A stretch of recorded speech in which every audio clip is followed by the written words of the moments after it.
Joining me right now with a look at the future of Social Security, I am happy to welcome to the show from AARP, nonetheless, John Hishton. John, good to have you. In fact, I just recently, without giving away too much information, became eligible for AARP. I know how much you guys are trying to protect Social Security. What's the reality? What are we facing here? Well, first of all, 69 million people today rely on Social Security, and that number is going to increase to about 80 million in 10 years. And so for us, what's most important is to make sure that the long-term solvency of the program is intact as we move forward. Mm-hmm. By 2034, Congress needs to act. If they don't act by 2034, then unfortunately, those on Social Security will only be able to receive about 80% of the current benefits that they receive. I mean, I just can't even imagine that scenario because let's face it, it's like a political disaster for anyone who's in office, right? If you're telling somebody after you've paid in all those years, you're not going to get what you put in. I don't see it's just one of those hot button issues. I think that people feel very strongly about it, very passionately about it. If you're not going to pay out what people deserve, that's going to be a disaster, not just for the people not getting what they deserve, but also for the politicians themselves.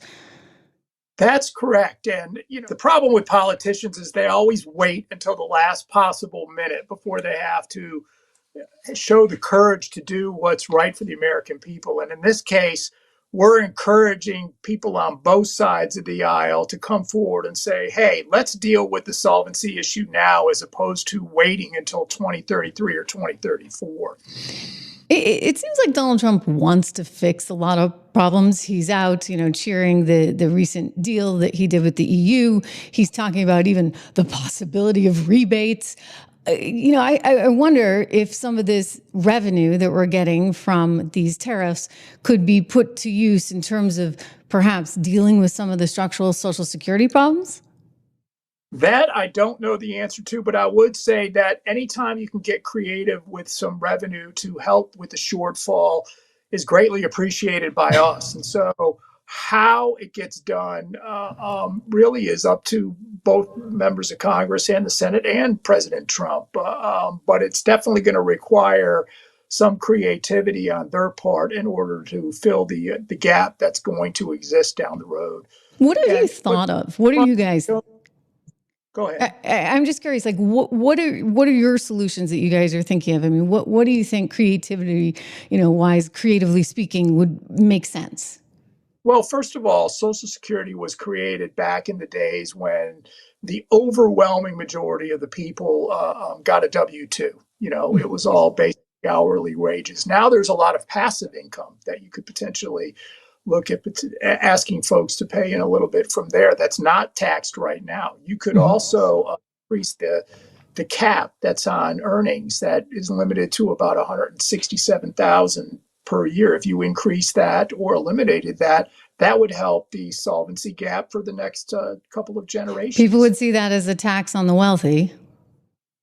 They would. But at the end of the day, if they were willing to pay a little bit more, it would certainly help the middle class and lower class folks who rely on this benefit in order for them just to survive and age with dignity as they move forward. Yeah, I mean, it's a tricky one, right? Because there would be a lot of I can envision the resistance right now. And again, as we just try and find things that might work, what about the idea of saying, okay, we're going to change the age on this for the young kids, right? Like, so if you're 22 years old right now and you're paying into Social Security, you're going to have a different kind of pact. You're not going to be able to collect come 65. We're going to change it to 72.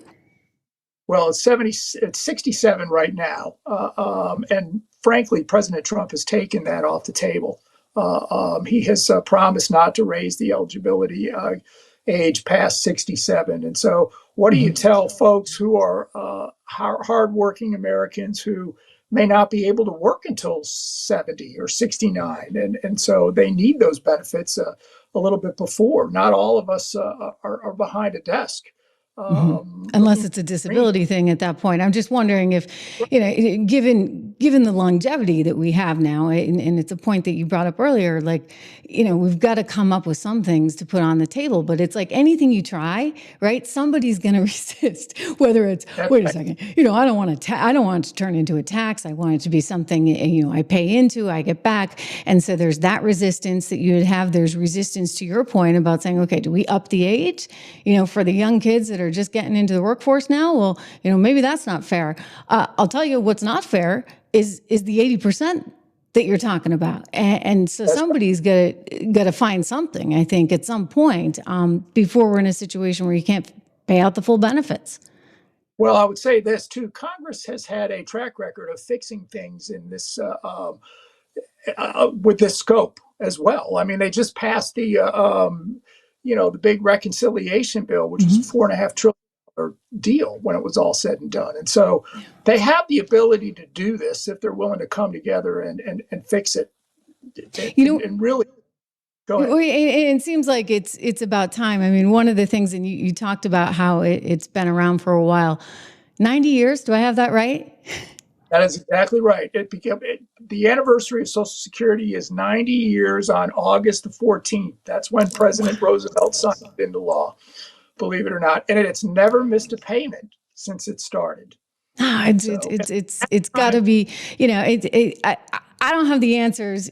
You certainly know more about this than I do, but I think you hit the nail on the head when you said, look, the problem is these politicians don't want to deal with it because there are no easy answers, and they're going to kick the can down the road and kick the can down the road. And, we're going to wind up with a real mess. Look, I will say this. I'm a little bit hopeful with this president because he sort of is swinging for the fences and seems to want to address some of these real structural problems. He's kind of like, I got one go at this. I'm going to go in, with all my might and do things that are out of the ordinary. So there might be a shot. I would say that President Trump really understands and has championed Social Security over the past several years as well. I mean, he's a different kind of Republican. There's no doubt about that. He has promised to preserve and protect it for future generations. And so we're hopeful that, maybe we can do something and get it fixed for the long run under his leadership as we move. Well, it would be another feather in his cap, and I think he's looking for a few feathers, so we'll see what happens. But listen, amazing. 90 years, it's really something that we've it's changed the lives of so many people for good reasons. So let's hope it goes another 90 and then some. I just want to tell people, if they care about this, if they want to learn more about this, they should definitely go to aarp.org. We earned it. But John Hishda, thank you so much. Senior Vice President, I should say, of campaigns over at AARP. I know you guys are getting the word out. Happy birthday to Social Security. And let's hope it lives on a good long time. Thank you very much. I appreciate it. It's good to see you. If you're interested in kind of contributing to the conversation and thinking through some of the ways that we can do this, I encourage you, go over to aarp.org. We earned it, because you know what? This has to get fixed. It just has to get fixed. I'm telling you. And I actually think Donald Trump could take it on.